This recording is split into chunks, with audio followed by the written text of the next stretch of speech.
What's up, everybody? Welcome back to my front porch studios. I'm your host, Eric Jennings, and this video is not going to be anything like my Leica video I just made a while ago, nor will it be the focus of my channel ongoing in the future. But if you guys recall, maybe, I don't know, a handful of videos ago, I was doing a little bit of vlogging tests to an Olympus and a ZV-1 and my iPhone, and it was really just some screwing around. Well, in the meantime, I came to a conclusion on what my vlogging camera is going to be. Like I mentioned, I'm going on a bunch of camping trips. I'm going to try and do some landscape photography on those trips. I'm going to be going to Denver. I'm going to be going to Hawaii, barring craziness doesn't happen. And I need a small, compact, portable camera that can support the vlogging aspect of things. In addition to that, because I have the Leica, which is fully manual, and I have my film cameras, and I have my Ricoh GR, I needed a camera that could accept interchangeable lenses and have autofocus and do video. And so I needed something that wasn't a fixed lens. I needed something I could throw a telephoto zoom on, something I could throw a portrait lens on, in case the Leica isn't the right camera for the job at the time, which I don't suspect to be the case most of the time, but sometimes it might happen. And so I went on the pursuit. That ruled out the ZV-1. I already sold my Olympus EM1 Mark II, but frankly, I was looking for something even smaller than that. And based on the title of this video you've clicked, I don't know why I'm even dragging this on, I ended up picking the G100, and I'll tell you what, so far, I think everyone's wrong about this camera. And let me go through a few reasons why. For one, I am on the kit lens, the 12 to 32 f3.5 to 5.6, and the autofocus is much better than I think has been advertised on their videos. I'm on firmware version 1.1. I'm looking at myself. I don't see too much pulsing back here, at least not in the screen, but it's doing a pretty good job, and I'll do a little autofocus test here in just a second. Number two, for photography, the EVF in this is actually surprisingly good. Now, the plastic body is a turnoff. It's not very big. The grip is small. Ergonomically, it leaves a lot to be desired compared to something that's a dedicated photography camera. But if you're looking for something that could take photos and do a decent job, this is pretty good. The EVF is fantastic. The screen I'm looking at is actually really good as well. And so when I compare this to the Olympus EM1 Mark II or even my ZV-1, it beats it in some areas. It beats it in EVF for both those cameras, the screen for both those cameras. Now, the Olympus is a better camera. It's better built, dual card slots, weather sealed, IBIS, all this stuff. But this does a pretty good job, which leads me to the next point. It doesn't have IBIS, but it does have electronic stabilization, and it does have the system to connect and talk to the lens IS. And it does a pretty good job. I'll take a walk in just a second and show you what that IS looks like. What else? Why did I pick this? Oh, it does fit in my pocket. I'd love to show you guys that, but all I can tell you is that it's big enough or small enough where I can jam it with this 12 to 32 with the lens retracted in, pancaked in. I can put it in this little jacket pocket. And so it's basically, it weighs next to nothing. The last thing is, I have a microphone on it right now, so the audio's coming out of it. I think the preamps that are in this thing are actually really, really good. I don't know if they increased the preamps because it has the Nokia Ozo thing in there, but it sounds really, really good. Now, if I take the microphone off and I want to do some vlogging without the microphone, you do have to contend with wind a little bit, but the sound is not bad. Again, I'll take the microphone off and show you what it looks like in just a second. Long story short, I bought this thing like new in box. I think it was the B&H like demo for $500 with the lens. And that's cheaper than a ZV-1, far cheaper than an EM1 Mark II. Everything works pretty good. But there is one caveat. I have this Olympus 12mm f2, and I really wanted to shoot with this because I think this lens is superb, especially for micro four thirds. And this body does not autofocus in video with this lens. I don't think the DFD technology in the camera talks to this, and I'll show you exactly what I mean. So, a couple things I promised you. Let's do, first and foremost, an autofocus test. I have it on face tracking right now, so I don't know if I hold something up to the screen if it'll track that well, but just watch as it focuses on me. I have the settings, what do I have settings at? I think -1 sensitivity, or -1 speed, -3 sensitivity. I'll put them up in the corner here when I make the video, but just watch the autofocus tracking. You ready? Not bad, right? Again, we're at f3.5, so the depth of field is pretty deep, but not too bad. If I do this, if I hold something up, I don't know if with face tracking if it'll do it. Does it prioritize this? Yeah, I think it did, right? Not too bad. Right back to me. Again, right here, jump out of screen.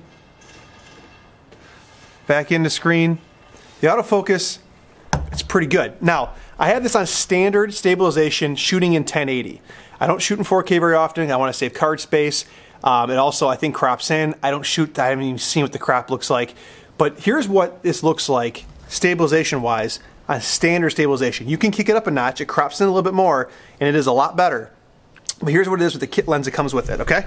So let's go for a little walking test. So right now I'm walking.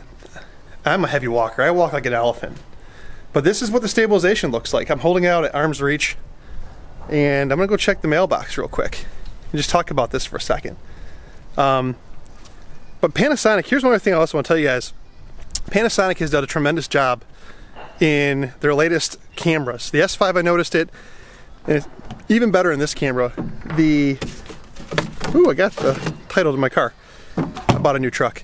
Panasonic has done a little bit of a change up to their color science, and it's fantastic. I really like the way the color looks coming out of some of the newer Panasonic cameras. Anyways, I just jumped up some stairs. Here's a couple more stairs. How is the stabilization with this 12 to 32 kit lens? I think it's pretty good. Now keep in mind, this, without the mic, will fit in my pocket. And it's got a big flip screen. I'm looking at myself right now. I can change lenses. I can bring an extra lens, like a 50 to 200 Panasonic Leica, or a 40 to 150. And I can shoot telephoto with this. So let me disconnect this microphone right now. I'm doing this all like in succession. I'm just ripping this out real quick. Okay, I think I learned something there. You can't unplug the microphone mid-video. I don't think it kicks over to the speakers. I'm now on, I can see a little icon. It's doing directional speaking. So this thing has a setup where it automatically detects where the sound's coming from and tries to block any other sound that's not from that direction. So right now I'm looking at it. It knows my voice is here. It's prioritizing sound from the front of the camera, and anything from the back is not coming. But I'm on my porch. It's echoey. You guys can see the roof. It's echoey. And this is what it sounds like. It's windy out today. So how's it doing with the wind, noise cancellation? I do have some little wind muffs that I put on top of my small point and shoots that I can put on top of these speakers up here, or these microphones up here, and it would probably do a much better job of handling wind noise. But my point being is I can now fold this camera up, contract or twist the lens back down into its body, and I can use this thing on a vlog, and I can put it in my jacket pocket, where it's so small and compact, it just doesn't bother me. I think this camera does a really, really good job. I think the stabilization with this lens looks good. I think the autofocus with this lens is good. It's small to fit in your pocket. I can change lenses and do portraits. I can do sports action wildlife if I wanted to. Granted, it's not the best camera for that, but I could do some of that. And I got it all with a lens for under 600 bucks or 5 something. Now, I did tell you guys that it seems like, maybe you guys already know, it doesn't support the Olympus lenses. So let me show you what I'm talking about. I'll stop the video, put the mic back on so you have to deal with the sound. We'll do some autofocus tests with the Olympus lens. 1 second.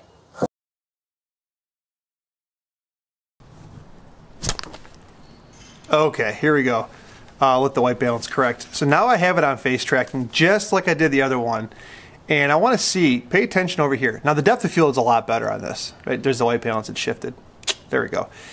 The f2 is a much better depth of field for this vlogging style, and I think the lens is a much sharper lens. It's better quality lens than the 12 to 32. The 12 to 32 is no slouch, actually. I was surprised. I've had bad copies of that lens in the past. This copy I have, I think, is pretty good. But I'm curious how much pulsing you're getting back here, if any. And then we're going to check the autofocus real fast. So let me jump out of scene, see how fast it adjusts. I'm going back into scene, and I'll also hold up some stuff to see if it can focus on that. So you ready? Here we go.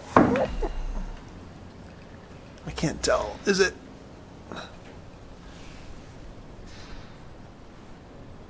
It's actually not that bad, is it? Maybe the firmware update I just did fixed it. Can it read this? That's not bad. At least from here, I'm looking at it, I thought it was worse than this. Oh, these guys are turning on their compressors.